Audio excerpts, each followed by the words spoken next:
So it was a pretty cool deck. I won, you know, As obviously. TJ always does. Yeah. But I thought it was a pretty cool deck, and you know, I'd like to see more priests try and experiment outside of just Dragon Priest and standard control priest. Something that I saw actually was someone was playing a Dragon Priest versus me, but they had the Divine Spirit Inner Fire stuff going on. So he had just played Twilight Drake or Twilight Guardian, and then he Velen's Chosen it and Divine Spirited it. And I was like, I cannot kill a 5/20. Yeah. I don't have an answer to that. And it has taunt. On one hand, usually with a tempo deck like Dragon Priest, you do have board control, so those cards become stronger. But as you know, a lot of tempo deck players will tell you, sometimes if you fall behind by having a bad draw early on, by drawing your inner fires and Divine Spirits without drawing any creatures, it can cause you to lose games. So that seems like a fun deck. I'd like to see players experiment with Priest a little bit more, and I think the collegiate level is a great place to do that. We have seen some experimentation lately, but this is a classic Demon Handlock versus Demon Handlock mirror. Yeah, this one will tend to go the distance. It is really tough to outright get an advantage in this matchup. It certainly is the one where I feel like your decisions are super impactful in terms of where the direction of the game goes. You know, you make one small misstep, it can snowball completely out of control for you. Yeah. So you have to be on point. You have to make sure you're allocating your resources perfectly, make sure you're not overcommitting, and at the same time, not undercommitting. And that's a difficult thing to balance when you're having to think about what you've used, what your opponents used, what they can have, what they're likely to have. You know, so many things that get accounted for here. It's one of those matchups that really is a test of a player's knowledge. Yeah, and University of Washington here has a good answer. Whoa, Sludge Belcher.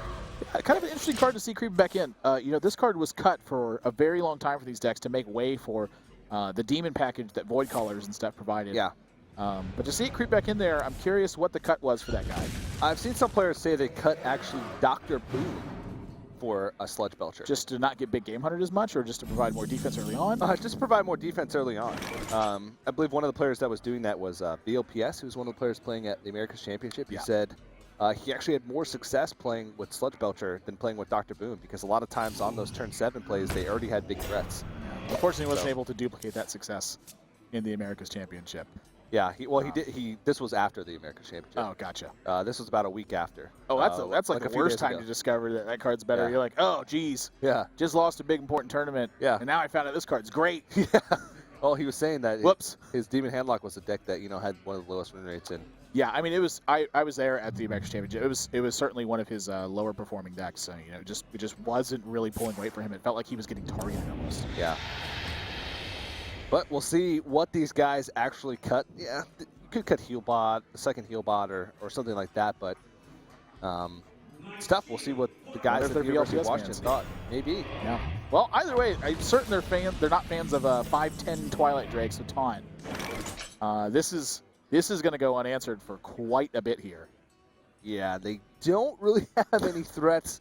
I mean, Shadowflame Dark Bomb. Ugh. Yeah, nice. Shadowflame is like. Here's the thing. It looks tempting in this spot, but Shadowflame is one of the most important cards in this matchup. If your opponent's over-committing to the board, it can completely wipe them off the face of the planet. With just one huge Shadowflame takes care of everything.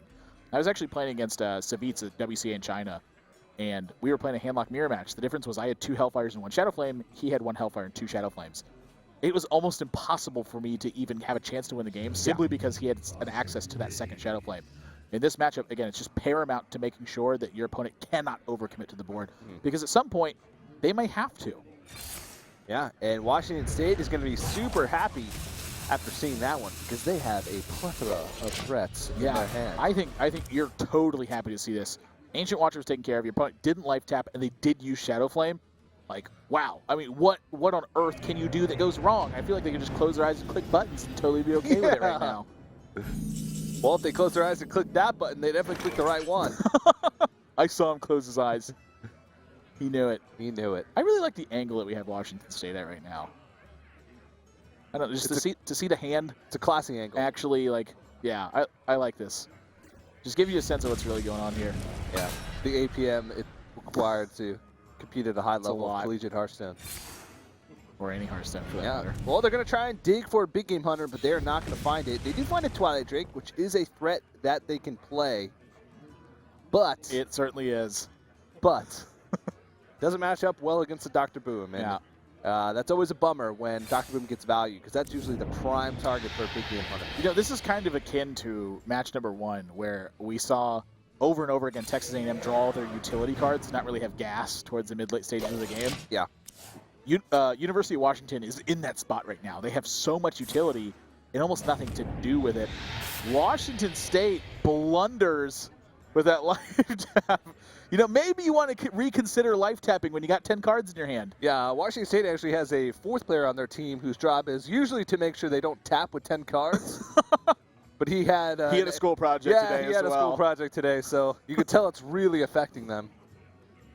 And what's funny is it was an Iron Beak Owl too, which can actually be super important in this matchup at times. Really important was you just don't want to life tap when you have cards in your hand. So look at this, they're actually having to save their second Iron Owl now. They're just going to run the Dr. Boom into it, which probably honestly is just a better play anyway. Yeah. Just because of the card economy of it, but they could just have an extra card. We didn't even need that card anyway. This is just advanced BM. It was a bait. They knew that their next card was Iron Beak Owl. They're like, oh, maybe they'll play things. We never want to draw this card. Yeah. Let's get it out of here right now. Getting closer to those big threats. So we'll take care of the Dr. Boom, but still the looming threat of whatever's hidden behind that board collar. Yeah. Which just happens to be Jiraxis right now. Honestly, I wouldn't be surprised if Washington State played the Jiraxis this turn.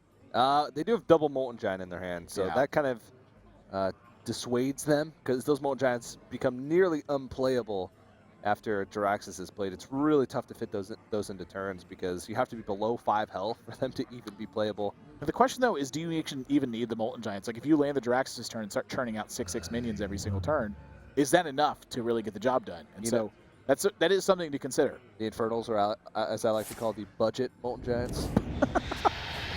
Which only cost you the 1,600 dust of getting the Jiraxis, the cost of the life of playing the card, the 9-mana investment, and then the sacrificing of the hero power. Budget within the game. Not budget in the whole scope of Hearthstone in general. I may have taken it a little far. Yeah. Yes. The answer to that. TJ's just glaring at me right now. The answer to that statement is yes. Well, Defender Vargas will allow them to trade the Void Collar, and they decide to ignore it. Yeah, I like the damage push here, given that this 9/9 is on board. Again, they've seen Shadow Flame. They have no fear of a big game hunter at this point. I think, given the way that the Dr. Boom turn played out, where their opponents had to Shadow Flame it instead of big game hunter it. And so this has really given them the indicator that, yes, we are safe to play this 9/9 and start attacking with it. And that's really putting some pressure on University of Washington right now. Yeah. They're going to think over this play. Let's take a look at their options. Molten Giant's playable. They can try and tap for a big game hunter. If they sacrifice in their Void Collar, they'll either get a Dr. Boom, or sorry, a Doom Guard. I was going to say Dr. Doom. Dr. Boom's now been buffed to a demon as well. Yeah. I'm sorry, nerfed to a demon. Now you can sacrificial pact it. Yeah. And, or Mal'Ganis. This is a tough spot. They actually don't have a way to kill this Mountain Giant without... Even if Doomguard does come out, they can't even throw it in. Dark Bomb it. Yeah. I guess so. It's a lot of investment. They're going to go with Molten Giant, taunt them ups, and I don't think they're trading either. I think this is just going to be a pass. Yeah. Look at that, the old standoff. Oh, Nelly. The old demon standoff. Oh, Nelly. If that was the card they drew that I think they drew, this is... What did they draw? Okay, it looked like they drew a big game hunter to me. And if they drew a big game hunter, this game's over. Oh my God, TJ, it was a big game hunter! It was. And they're going to be able to push for exact lethal, and Washington is left flabbergasted. You know, sometimes you just get the right draw, man. Yeah. Like, that's just really all there is to it. That's revenge for the last game when off the top of that Ancient Allure. That's true.